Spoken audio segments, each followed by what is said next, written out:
Welcome to the PA is In, the show created by PAs for PAs, where codependency with your supervising physician is a thing of the past, optimal team practice is the future, and physician associate has taken the place of physician assistant as the professional title of choice.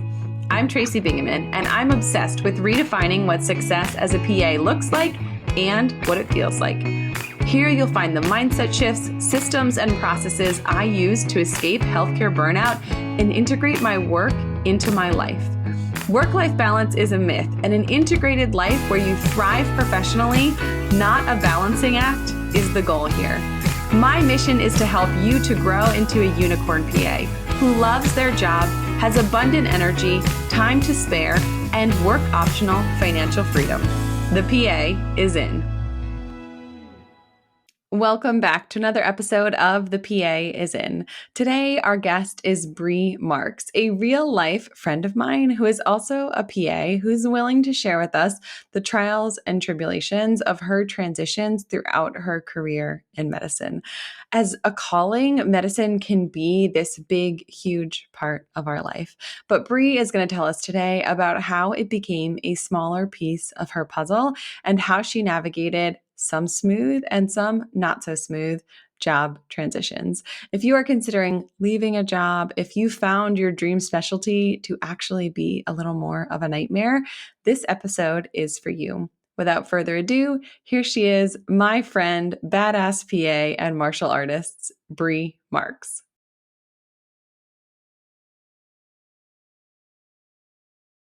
Brie, welcome to the show. Thank you so much for being here. Thank you for having me, Tracy, and thank you for your patience with letting me reschedule. We were supposed to do this like 6 months ago. Totally fine. So I would love if you could introduce yourself to our listeners and tell us all the cool, fun, important things that you do. Okay. Well, my name is Brie. I am a PA. Not the most important thing about me, which we'll talk about later, but I graduated from DeSales University back in 2014. And I am a wife. I'm a mom to two awesome little kids. I'm a martial artist. I am a musician. And I am not as good a friend as I used to be now that I have all these other hobbies. So I would love, so we went to the same, for people listening, Brie and I know each other in real life. We went to the same We're real life program, friends. in real life friends. We are real life, we know each other. If we saw each other at the grocery store, we would stop and actually say hi. So I have had this front row seat to your career changes and some of the things that you've gone through and sort of finding your way and finding your place, and also sort of figuring out that medicine is not like the be all end all thing in your life. So tell us about sort of what specialties you worked in, a little bit about your career trajectory, and then we'll sort of dive into meaning and all of those things. Sure. Well, to backtrack even before PA school, so I did EMS in the DC area. So we did like heavy rescue. So I really thought that I was going to go into school for trauma surgery. Like that was like the only thing I was going to do. I wanted to do a trauma surgery fellowship. It was like a big deal to me because there is one that was local at the time. It actually doesn't exist anymore, but I went through school and then I started PA school a little bit older. I was 29 when I started. And then at some point, my husband and I were like, are we going to have children? We're like, oh, yeah. And then we were kind of doing the math. And it was like, man, if I do this trauma surgery fellowship, which was 18 months at the time, and I am getting somewhere with this is all important, but, and then I work somewhere for a year. I'm not, we're not going to start having kids until I'm like 33 or something. And that just didn't, that didn't seem like what we wanted to do. So I ended up being pregnant for my entire P2 year. And I Bless had you. my first, what's that? I said, bless you. That sounds Oh, hard. yeah. Yeah. So I graduated at 38 weeks, took my boards at 39 weeks, delivered at 40 weeks. It all worked out. The perfect plan. Very Um, but, stressful. but that was important as far as like my job choices after school. So my first job was actually in neurosurgery.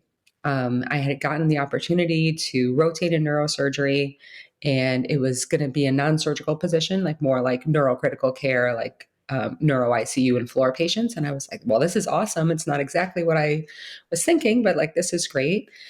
So I took that position in neurosurgery, and it was awful, pretty much. I don't want to say too much because I still live locally, but it was not a good fit for me and did not last long. So I was actually only in that position for about 6 months, which is very traumatic for like a new grad, new mom. So after that, I took a position in pediatric psychiatry, which was awesome for our family life. The hours were just, it was very, very flexible. It worked great for like having like a young kid. And then I was pregnant with our second daughter. So I was there with like a toddler and a newborn, and it was great. But I felt so far removed from medicine, so far removed from like my own sense of self and what I wanted as a provider. And I was like, oh my gosh, I've like sacrificed all my career goals for my family, which is, great. I love them. Wouldn't trade having like these two beautiful children for anything. But I was like, who even am I? Um, so at that point, I took a position in inpatient neurology, which I actually really did love too. Like neuro is probably still the thing I feel the most comfortable with. I had a great crew of people there. I loved working inpatient. I spent a lot of time with our ICU patients in neuro. Everybody knew that those were the patients that I liked. So I got to do a lot of like high acuity, big thinking medicine when I was in neuro, which I really loved. But I had always wanted to do critical care from back when I was like, you know, not even sure that I could even like take time off to get my prereqs. So COVID happened. And I mean, just telling your listeners, not telling you, Tracy, because you lived it too. But where we're located, it's really close to New York. So we're like only about an hour away from New York, an hour and a half, and we would get a lot of overflow from New Yorkers that live in our area anyway. So when COVID hit New York so strongly, so tragically, we could really feel it locally. I think that's how I felt, Tracy. Yeah, for sure. And then it was, there was a lot of talk in our hospital system about we're going to have shortages of providers. Like, can people cross train to learn some of this stuff in case we need you to sort of like pivot into the ICU? And of course, I was like, yeah, sign me up. I'll do every class, whatever. And then I had the opportunity to actually transition into critical care. And I was like, okay, like, let's do this. I'm so motivated. This is what I've wanted my entire career. Everything has led up to this. And I can't really get into the details, just it wouldn't really be appropriate, but let's just say it didn't work out there for a few different reasons. So after about a year, I sort of like left that position like in quite a spectacular fashion. Girl, same. Yeah, right. So yeah, I mean, it just wouldn't be appropriate to get kind of into the details, but let's just say that I would have rather it gone like a different way than it did, but it didn't happen that way. And I was like, oh my God, this thing that I thought I wanted for the past like 15, 20 years, like didn't work out. Who am I and what am I going to do? And at that time, I would say I was probably like my most like physically unhealthy, like from a mental health standpoint, like not doing great, like just really not good. Like I gained like 20 pounds over COVID and working in the ICU, and just like I could not even like the number on the scale, but I could see it in my whole self that I'm like, oh man, I am not doing well. Um, so this was like, just with the way that it worked out, I ended up having like a transition period kind of like between what am I going to do next and having left critical care, which luckily for me was paid. So that worked out great. So I'm like, what I should do is be thinking of this as like my time of self-discovery, like my sabbatical. I did not think of it that way at the time. I was not self-actualized enough to be doing that. But getting to more present time, the position that ended up working out best for me from like a schedule standpoint, and I'm like, okay, I'm sort of interested, was plastic and reconstructive surgery. So that's where I am now, and I've been there for about a year and a half, and that was a very long diatribe, but there you go. That's where. So, I mean, I think there's a couple of really important things to sort of pull out of this story. One is this like sort of false start, or like you getting a job that like, oh, this is, not the specific specialty I'm dying to go into, but it's, neuro adjacent, it's, critical patients and neurosurgery, and that you looked up and just said, this isn't for me. And I think 6 months into your career, there's a whole lot of question marks that come with that. Like, is it this job that isn't for me? Is it that I'm not cut out to do high acuity? Is it that like I should have never been a PA in the first place? Like you start to question everything. So how did you navigate that piece of sort of like 6 months in, I'm going to leave. I'm going to walk away from this and, let the cards fall where they may. I felt like I honestly had to because, this was my first child, my first like little newborn, and also my first job. And in that particular position, they like completely changed my schedule like about 6 weeks in, like after I started. And I was like, oh my God, like, how am I going to make this work literally logistically? So my husband has a business. And at that time, especially, he would be working like 12-hour days. So he'd be leaving at like, he had to be at work at like 6:15 in the morning and get home at like 6. And it was really hard for him to be flexible at all. And I think like, you're like, you take that on as like the mom role, even if maybe, shouldn't, then I'm like, well, I'm the one that has to like figure this out. Not that he is not involved and my partner, and he does great. Not saying anything bad about him because he is flexible too. But I think it's the feeling of I have to be the one to take care of this. So daycare opened at 6 and or 6 or 6:30, whichever it was. And I would be in the parking lot at like 5 5:55 being like, please open so I can throw you my newborn baby so I can get to work on time, with these expectations that they hadn't told me about. Because they were like, oh, it's 7 to 5. And I was like, I can totally make that work. This is fine. And then they're like, well, except that every third week you actually need to get here at 6:15 to like get the list ready.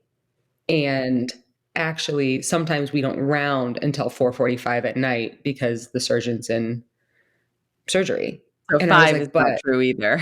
Yeah. yeah. So 7 wasn't true, 5 wasn't true. And then they're like, "Oh, now we actually need you to work a swing shift because we're not, whatever, details, but it was like literally I felt like I didn't have a choice. If I didn't have like other responsibilities, I would have absolutely been like, "Sure, I'll do whatever you want." Like, especially at that time, I was like, I want more work. I want higher acuity. That's like not where I'm at now. But it was like literally, it's like you're in your first few months of motherhood, which are so hard So hard. with a baby that's not sleeping and you're like brand new, and like breastfeeding was hard for me. So that didn't like go smoothly. Um, and then I'm like, 5:55 being like, take this kid so I can rush to work at a job where people are screaming at me. So it was all around like not great. So I felt like at that point it was so bad that I didn't have a choice, even though I was like, oh, this is bad. And where we live, there's 2 hospital networks. And I was like, I'm gonna get blackballed from this hospital network and never be able to work here again, which is really melodramatic and like totally not true. But in that moment, it feels true. It feels true. It feels like I have, and for some reason, we take this on. I have failed. Not, this is not a good fit for me. Not, this is not what they told me when I interviewed. Not, things have changed here. Like, this is very much a bait and switch, which I think happens in medicine a lot, right? Because things are constantly changing. So they're like, we're hiring you for, inpatient 3 days a week, outpatient 2 days a week. And you're like, great. And then you get in, and literally the first week that you're working there, they're like, we don't need you in the office. Which, like, if you'd rather be inpatient is like, yes. But if you'd rather be in the office, you're like, wait, no, I took this expecting pretty much half and half. And now you're telling me it's going to be 100% this. And I think it's hard. And I don't think people are doing it like, you know what would really F up Bree's life to make her work this shift, right? Like it's like things change and they're trying to cover 24 hours a day. It's not that they're doing it out of malice, but it often feels like, wait, what? This is not what I agreed to. This is not the situation that I thought I was stepping into. Well, I mean, and you have been like very helpful for me, like in my personal life as a friend. I feel like I call, like I don't talk to you and then I call you like because I have some sort of crisis. But, you know, when navigating a call expectation, you know, within my professional career, where all of a sudden they're like, oh, by the way, now you take call 1 week of the month. And I was like, excuse me? Like, say what?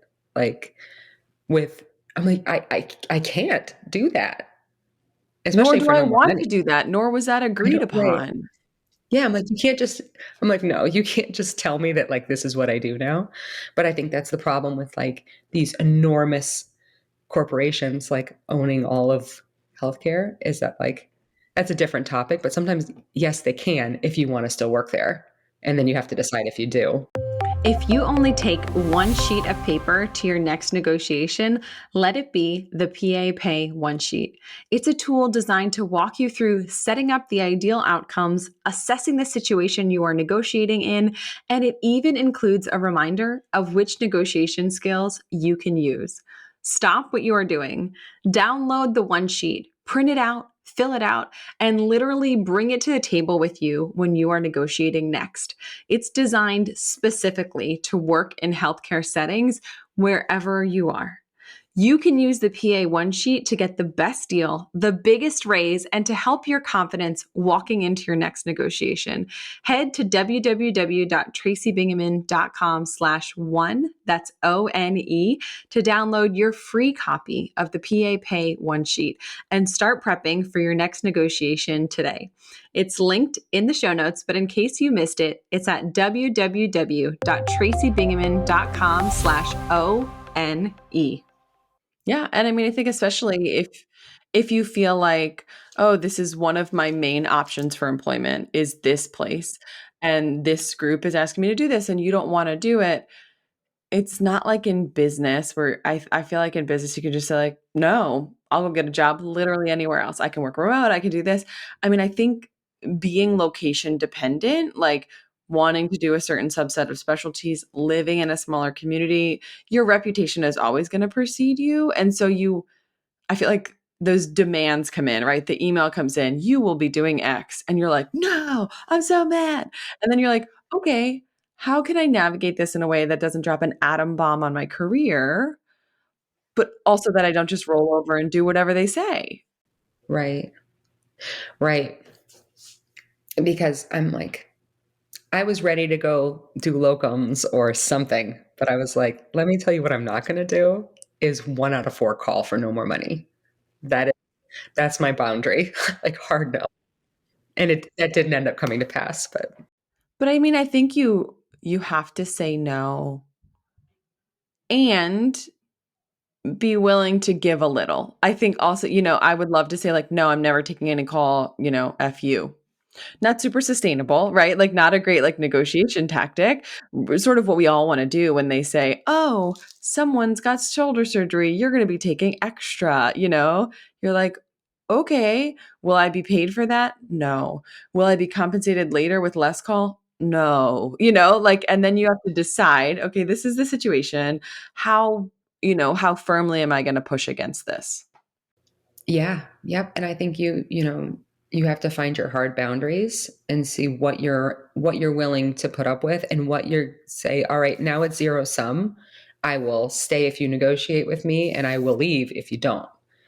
And I think everybody kinda takes their own time to get to that point where they're like, "No, literally, I will leave. So, let's talk about this or I will find opportunity elsewhere." Yeah, so we can either figure it out or not, but, like, let's figure it out. Yeah, where we're gonna go from here. And trying to make it that personal, like, emotional too.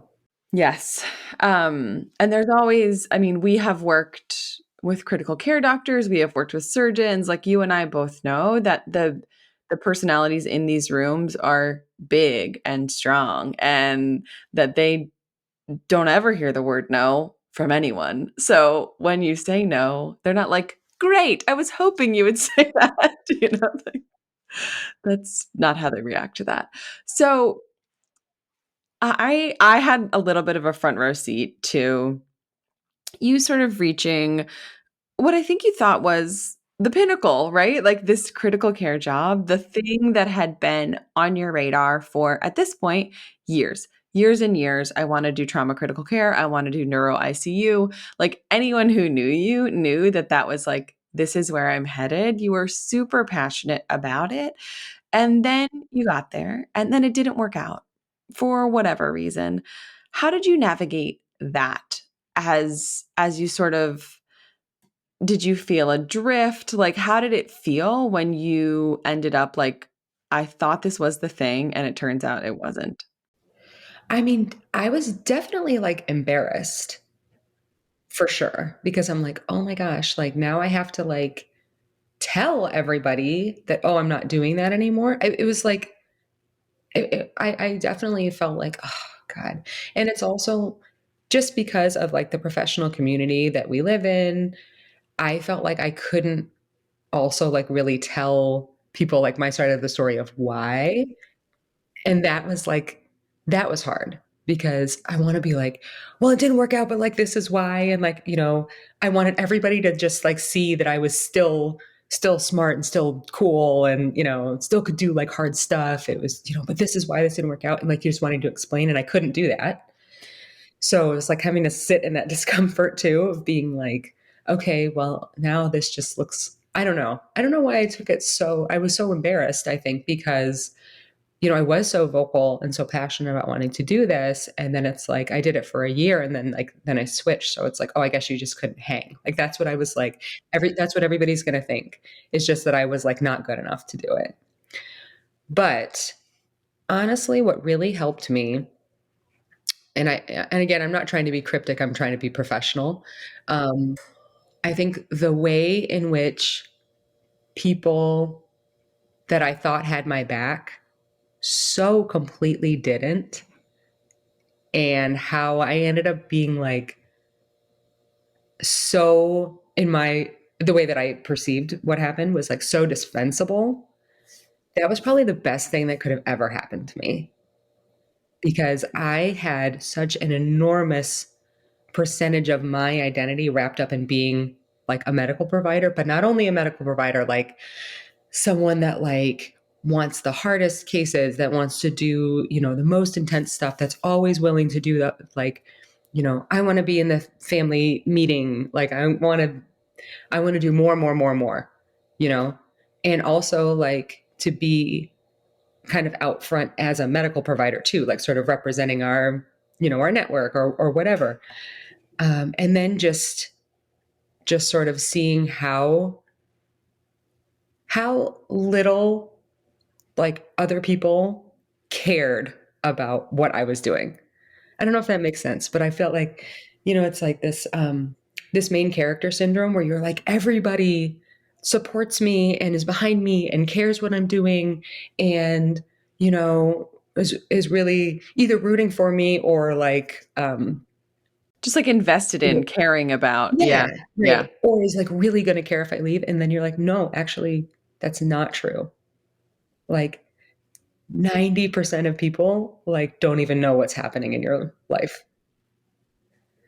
So that was, I mean, it happened in this like very spectacular fashion where I was like, oh my gosh, like these people that had really kind of built me up, like were very ready to just be like, "Meh," and then I never talked to them ever again. So I was like, oh, okay. This identity that I've really built up is actually only in my head. Everybody else is out doing their own thing. So I don't have to care so much about what anybody thinks about what I'm doing because nobody's paying attention to me anyway. I mean, I think when you first started this, you were like, when I um when I first was like, "Oh, they're gonna think I couldn't hack it. They're gonna think I couldn't hang." You're like, focus on what other people think. And then as you walk through this process, you realized they probably don't think that much about you anyway. Yeah. Yeah. And that is, I mean, I feel like everyone wants to be like so important to the team that if you take one day off, like everything will crumble and they'll die without you. But also we want to be able to take a day off. So like we want to be like a linchpin, but with boundaries. Like we want, we want to be important and integral, but not that like codependent. Yeah. Yeah, definitely. Because I mean, you wanna find meaning in your work. You don't wanna think that, like, um, we don't matter. But, like, I think the way that I have turned that so much more in my head is that it's like, work is important. I do find meaning in my work, but I find meaning in my work through my interactions with my patients, like, with the person that's in front of me. It's like that patient interaction is the reason I still wanna do medicine at all. Other than that, I could walk away in a heartbeat. I'm just not sure what else I would wanna do, but this idea that it's like, I'm a PA or I'm this badass PA that works in the ICU and can do XYZ procedure, or I can go into the operating room and like, I don't care about that. I think it's cool that I could if I needed to. I like the skill, but that is not motivating to me as my identity at this point. Which is an interesting shift because I think when we make this decision and we say whether we're 16 or 26, like, I want to be a PA, it becomes this all consuming quest, right? We're going to get the prereqs, we're going to apply, we're going to do school so challenging, we're going to thrive, we're going to graduate, we're going to take our boards. And then we are the PA. So we've arrived, right? And I think as a student, I thought like that's the end. Like I think I thought then you're a PA. And then you sail away into the sunset like for that's actually not at all how it works. Right. Yeah, yeah, and it's like I think there's like a continual shift and growth. I know so few people that have stayed in their same job. I I would be hard pressed. I can't think of a single person that hasn't changed jobs that I know that's been practicing for like more than a year. Yeah. And we were talking before we pressed record about the sort of the stories we tell us in our mind or the attributes that we give to specific roles or positions or specialties. Like I'm still a PA. I don't do surgery anymore.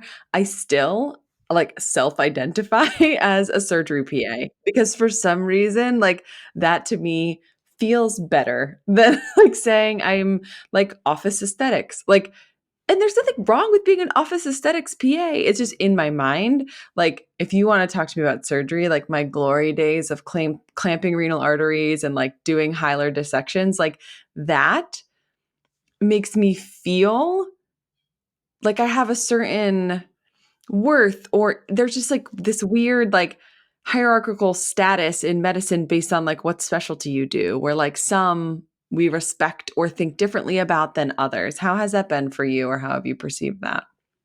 I think that's so true. And it's just funny. I think that that's also like this wrapped up in our idea that like our worth is determined by our job. And it's understandable why we think that because the process to get in is so arduous and it's so consuming that I think that you just like forget that it's like it's one thing. It's like it's really it doesn't have to be like everything in your whole life. But this idea that it's like the higher the acuity, the sexier the profession, or like the specialty, then it's like, oh, then that means that you're cooler for some reason. It's like we're all like dealing with the same like stuff. It's just different settings. But as I was saying to you before we started recording, like, so I work in plastic surgery, but somebody will say, "Oh, you work in plastics," and immediately my reflex is to say, "Well, it's plastic and reconstructive. We actually do a lot more reconstruction," because I don't want people to think that I'm just like that. It's just like That boob you job do surgery. what I do. I realized that as I was saying it, but That's fine. That's but yeah, fine. that it's like, and I think that that's because I don't want people to think, even as I've gotten better with this, clearly it's still in there. I don't want people to think that like, oh, I like left this like high acuity medicine. Now I'm, you know, not. Making bigger boobs and smaller waists. Yes, I know. Yeah. Yeah. So I think it does exist.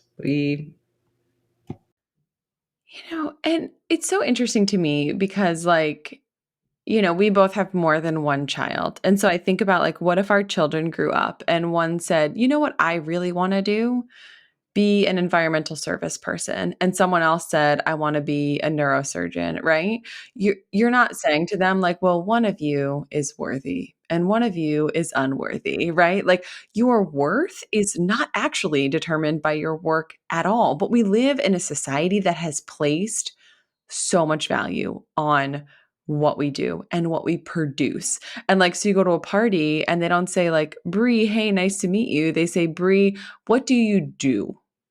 Like, what do you produce? What do in what way do you add value to this society? And like, it's the same way that like being a stay at home mom or working part time is looked down upon, as though raising our next generation of children is not worthwhile, or, making sure that homes are well cared for and safe places for humans is not like as productive or as meaningful or as valuable as other professions. It's a weird thing that we have like built up. Well, I think the other thing with like our medical community, right, is just because of the nature of our work, the nature of like the schooling and who we're surrounded by, and like also sort of the nature of like the trauma of being in medicine, we tend to like be friends with a lot of medical people, right? And it's also like socioeconomic status, et cetera, et cetera. So it's like that's who we're surrounded by. And I think that you forget just that it's like there's a whole wide world out there of people that like don't care about this. And I think I'm just stressing that because it's like we get such tunnel vision as if like this is the only important thing. Another thing that I have like really noticed is that it's like a lot of people that are in these like high acuity specialties are very unhappy, you Mm, know, yes. and sort of like almost wear that unhappiness as like a badge of honor of like, I am I have suffered more than you have suffered, which makes me more worthy or Stronger, whatever. And I'm better. like, Yes. yeah, and I'm like, you are so miserable. Like, I think of this like so my older brother's a surgeon. I don't know if people knew that he's a thoracic surgeon. My best friend is a psychiatrist. So I'm like, love doctors. I love the doctors I work with and everything. But like, I do look around at some physicians and then also PAs that I'm like, oh my God, you hate what you do and you spent so many years getting to this point and you're miserable doing it. You've been miserable through training. You don't like your job, but it's your identity. So you keep doing it. I'm like, ugh. I don't want to live like that.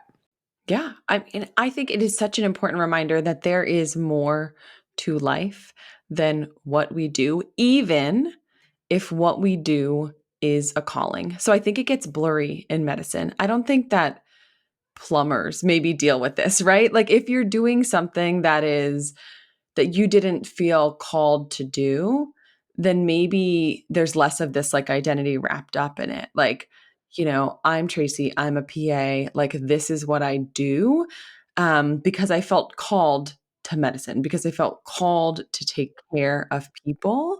And then it gets so tangled up in the fabric of our identity that when something happens, and let me make this very clear, something will happen, right? A job will change, you will have an encounter, something will happen where medicine treats you poorly, and you will feel like, oh my gosh, I feel so lost because medicine was woven into the fabric of who I think I am, that I can't figure out who I am outside of it, or how I exist in the world if this isn't my purpose. Mhm.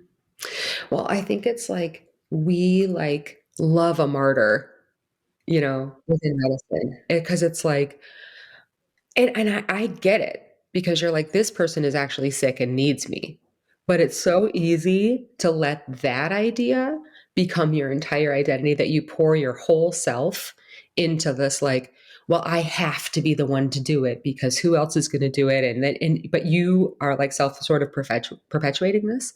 Like, I'm big into being like, "I will solve the problem, but I'm not gonna be the only person solving the problem here." Like, you don't have to take on more than you need to. I guess I'm just thinking of an example of like yesterday. One of my excellent MAs was like, "Oh, like this surgeon's patient's having a problem," and I had already been sort of like overloaded with a bunch of other stuff, and I was like, "Well, did you talk to them?" And they're like, "No," and I'm like, "You need to talk to them first." Just as an example of like kind of just putting some boundaries in place. But I saw this quote yesterday that I just like really really loved, and it was something like, "The process of healing is also identifying how you contribute to your own suffering." And I was like, "Oh." Oh, shit. Yeah. Yeah, Yes. Yeah. right. And I'm like, "Yeah, I think that we make it worse for ourselves all the time." And I do think there is this culture in medicine of both propagating our own, like, self-torture or, like, put it in again, I'm the only one who can, they're always asking me to do this, no one else is competent to, I guess I have to, and that we like to, like, do it, but also complain loudly about how we are, in fact, the martyr, and then also this culture in medicine where we do it to each other. So, we will do it to medical students because it was done to us as a student, and we say, like, "Oh, they don't know their way. I'm not gonna tell them because, like, I too had to figure it out." And that's part of the gauntlet of getting to the point of being able to suffer more at the hands of medicine is, like, it's so bizarre to me. Yeah, yeah, absolutely. Like, so I have so little tolerance for that attitude, and that's why the OR was not a great fit for me. So even I'm in plastics still, but I actually just am in the office because I think the OR culture is very much like, you have to earn my respect. I'm going to be very rude to you until you do. And that is not how I operate in life. I'm not a fan of that at all. But yeah, I think that happens constantly. And so people that are thinking about going into the OR just kind of know that unfortunately, like that's part of it. I've never done this before, but I'm going to share something intimate, literally about my intimates on the podcast. After trying Vibrant Body Company's certified clean first layer bras and underwear, I threw everything else away. Life is too short to wear bras that don't fit. So schedule your virtual fit consultation with their master bra designer, Heidi. You get to Zoom, do live measurements, and find the exact right fit for you before ordering. Use the link in the show notes or the discount code Tracy15 for 15% off your Vibrant Body Company order. Make sure you try the thong and the semi-demi everywhere bra. You'll thank me later. See, I love the OR. I don't love, like, that culture, but I really love being inside someone's abdomen, so I'm just, like, willing to accept, like, the OR is a weird, different social setting than anywhere else in medicine, and I have adored it. I also am very sarcastic and, like to give it back, so, like, I feel like people are I mean, there's a line for everyone, but I just feel like they're rude and, like, condescending to me, and I just give it right back to them, and then they're like, "Oh, okay. I guess, like, she's one of us." Like, I don't know. I don't think that's making the culture any better, honestly, but So what I would do is like, I don't like being that way, but I certainly can. And so I would like hold it in until like I would snap and then everybody would be nice to me. But I'm like, why do you make me do that? yeah, I don't wanna have to be mean for you to be nice. Yeah. Yeah. I would love if, based on your experience and this winding road, which is not in any way linear, if you would speak to the new grads or the people who are early in their career who haven't sort of figured out through the school of hard knocks what you and I have learned in the past like 8 to 11 years, what you would tell yourself as a new grad or what advice you have for someone early in their career. I think when you're in your first job or so, just expect that it's not gonna be good. Like, expect that, like, you're gonna struggle. It's probably not gonna be the job you're gonna have for your whole life, and that's okay. Learn everything that you can while you're there, get that experience, um, and just kind of, like, try your best not to take things personally as you're going through that learning process, and just know that, like, nothing is permanent. 'Cause I think everything feels so big at first when you're, like, finally in that spot. And I know, like, when I was in my neurosurgery job, I was, like, in despair that I was like, "This is not working out, and it's so hard, and they're mean to me, and I don't feel like I know what I'm doing, and I'm failing at home, and I'm failing at work, and I'm not a good wife right now," and it just feels so big and permanent, and it's not. It's like, this is all an impermanent thing, and just kinda try to get what you can as you're gaining that experience with the understanding that this is probably a stepping stone to the next thing that you're gonna do. Yeah. And I would also say do not be afraid to leave. I think collectively, we wait too long. We wait too long to leave. We suffer, suffer, suffer. We have this idea in our head like you've got to stay 6 months, 9 months, a year, 2 years, whatever it is that you have decided is the acceptable length of staying in a position. If it doesn't work, your future employer like gets that. They've had positions that were not tenable or sustainable for them. They will understand if you say it wasn't a good fit. It didn't work. Yeah, and I would say, for anyone leaving any position, especially, like, if you don't have a ton of experience, is just try to leave as nicely as you can. Like, don't go out with a bang if you can help it. Try to keep those ties because, like, the community, unfortunately, is really small. It doesn't mean you shouldn't leave. It just means that you just try to do it as professionally as you possibly can. Yeah. Kindly, respectfully, this isn't working out, not like blowing shit up on your way out the door. Yeah. Yeah. No. So I would love it before we wrap up if you would tell us a little bit about your passions and pursuits outside of medicine. I think you are one of the most interesting and well-rounded people that I know. So tell me, like, especially your new interests, but you've been playing the ukulele or music and martial arts and all of the things that you do that bring you joy and purpose that don't end with in medicine. Yeah. Well, so I do play music. So I play guitar and mandolin and ukulele and I sing. And I think that that is like a carryover from my life before PA school. So I really get a lot of joy from playing music. Um, and I think that that was one of the first things that I gave up, like when I started in medicine, because I was like, I just don't have time. Um, and I found time, so that's been great. Like getting to play music, and maybe at some point I'll get to play with other people again, which would be great. But I do spend a lot of time doing martial arts. So I started doing kung fu about 3 years ago, and then over the past year, I've picked up Muay Thai, which is like a different type of kickboxing for people that don't know. And then I started jujitsu like 3 months ago. So I actually train like 6 or 7 days a week, which I know is a little bit insane, but it's been very good for me to have that like sort of physical outlet and something that I'm so passionate about that I love. Mm. Yeah.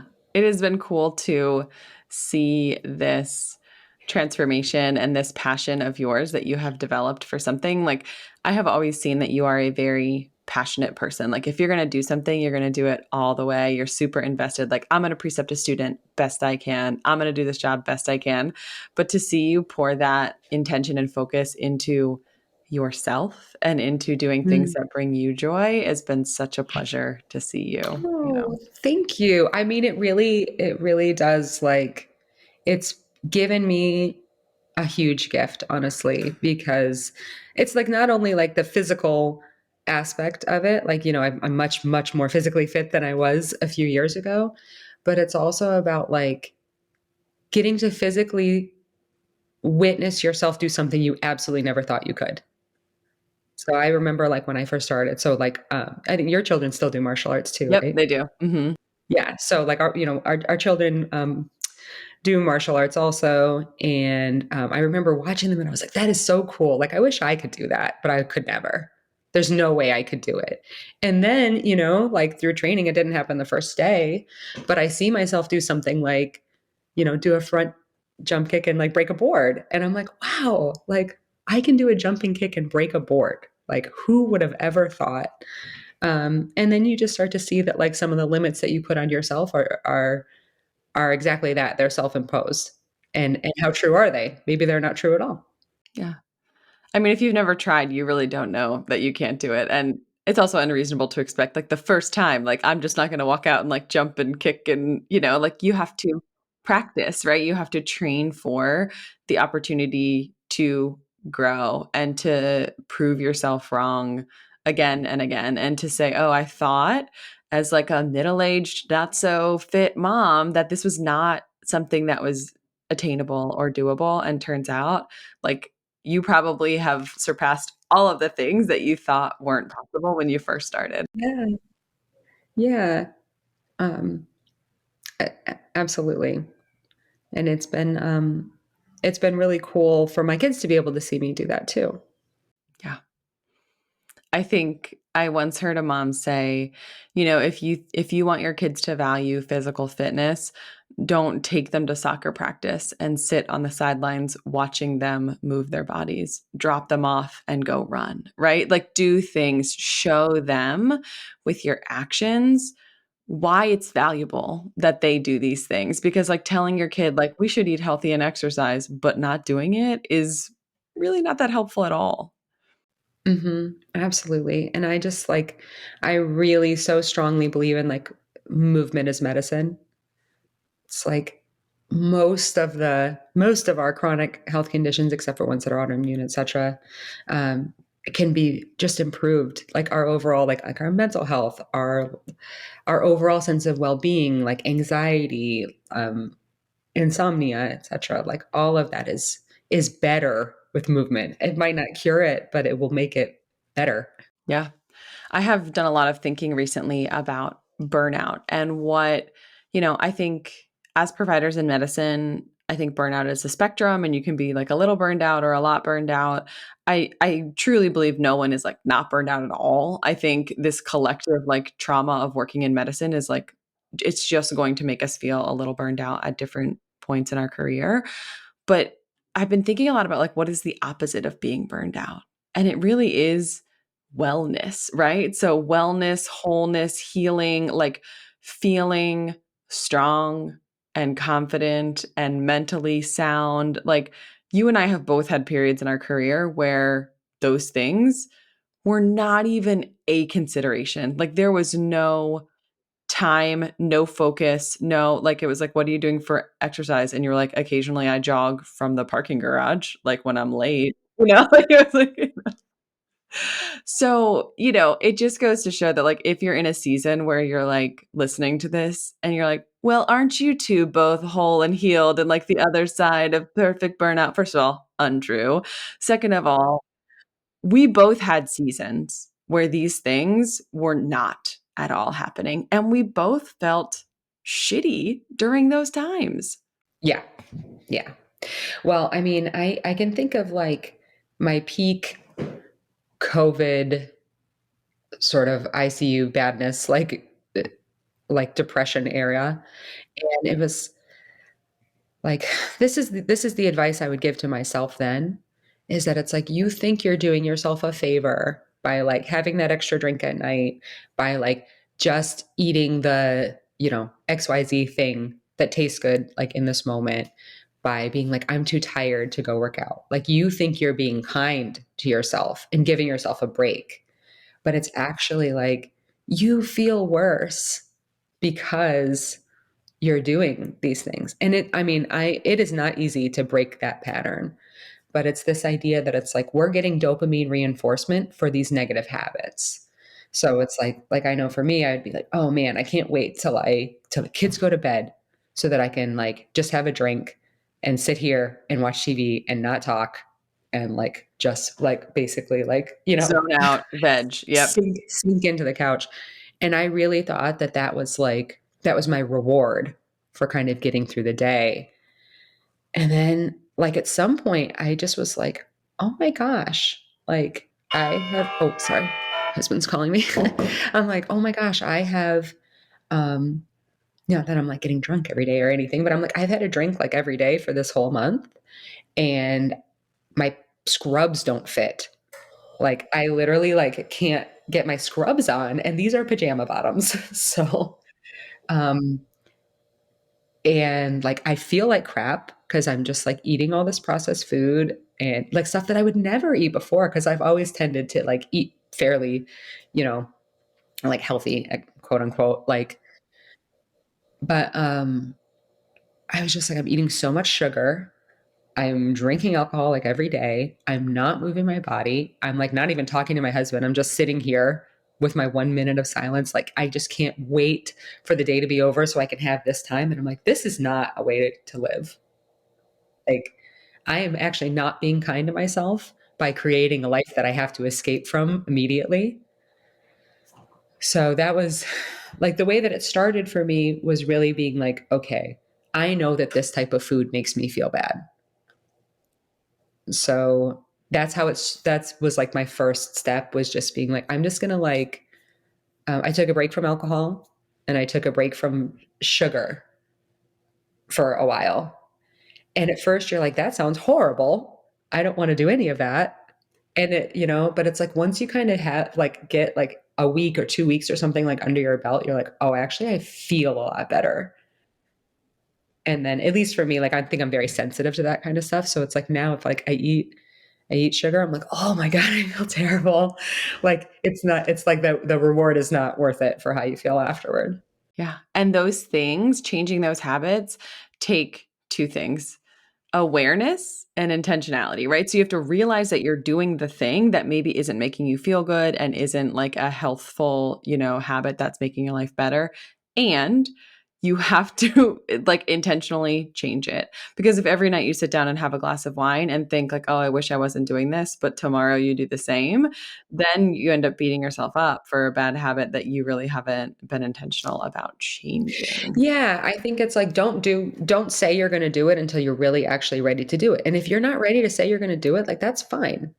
And like not I don't think that everybody has to do what I did. Like you don't have to like give up sugar if that's what, whatever. Like do whatever the thing is that you want to do.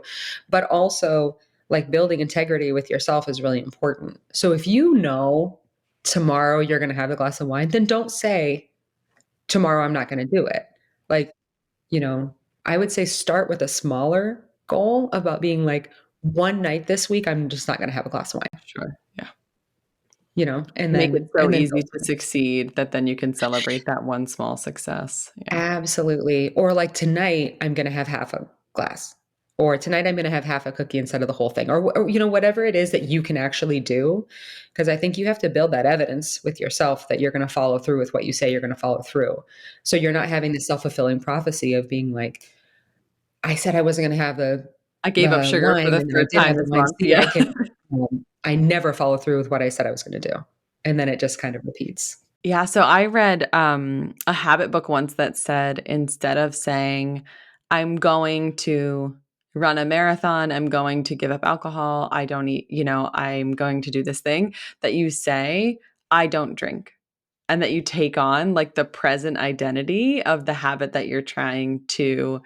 So I actually also gave up alcohol like almost 6 months ago now, completely because I was having some issues with my heart. And one of the docs I was seeing said, I think this might help. And I was like, great.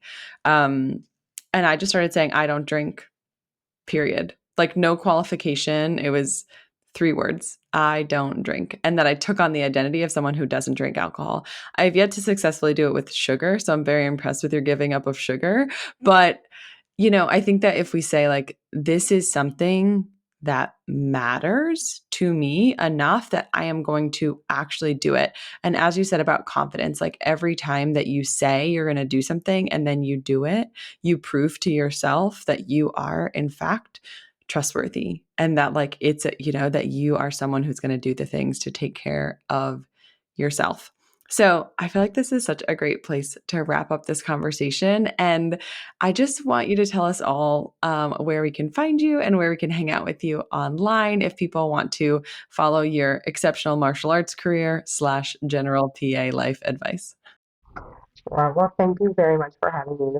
It's always fun to talk to you. We'll have to go meet for tea. But, so I am most active on Instagram. So you can find me at Brie Marks _PA. So it's BRIEMARKS _PA. And then just please feel free to reach out. Like I always like hearing from people, and if this resonated with you, that's helpful too. I like to know that that my suffering has helped someone else along the way. Which is really the whole purpose of having interviews on the show, is to sort of show other people, hey, number one, you're not alone. Number two, this is temporary and you will live through it. And number three, there is life on the other side of the struggles that you are walking through. That is absolutely true. So like I think that I would leave it on that, is that like, when I had a 15-year build up to a critical care job that I thought was going to be the pinnacle of my career, and then it didn't work out. And I was like, physically and mentally, like, and career wise, just like kind of spiraling again. Like I didn't know it at the time, but I am so incredibly grateful for that, because that has propelled me into the life that I have now. So it's like having to go through that, um, really was probably the only way that I would have ever made such a drastic change. So I'm very grateful for it now. Yeah. Now that you're out the other side of it, when you're walking through it, it's very hard. Yeah. Yeah, glad I'm not doing it anymore, but Yeah. Glad to have survived. Well, Brie, thank you so much for joining us. This was, as always, a pleasure. yeah, thank you so much for having me, Tracy. What a powerful reminder about how our habits influence who we are, and that we are, in fact, whole people who happen to be providers, who happen to have been called to medicine, but that is not the only interesting thing about us. And that our work and our ability to produce does not in any way define our worth as a human being. And that all medical specialties are worthy of people feeling fulfilled and taking care of the patients who need them inside of that specialty. Thank you, as always, for joining us for another episode of The PA is In, This PA is Out. Congratulations, you've just joined an awesome club. By listening to a full episode of The PA is In, you are officially on the Unicorn PA team. Welcome aboard. What most team members do is they subscribe to the podcast, because that allows them to automatically get the latest episode of the show. The life of your dreams exists on the other side of taking action. Keep making small shifts and keep getting better. Your life will improve, your career will soar, and you will have the confidence you need to create your own success. I will see you in the next episode. This PA is out.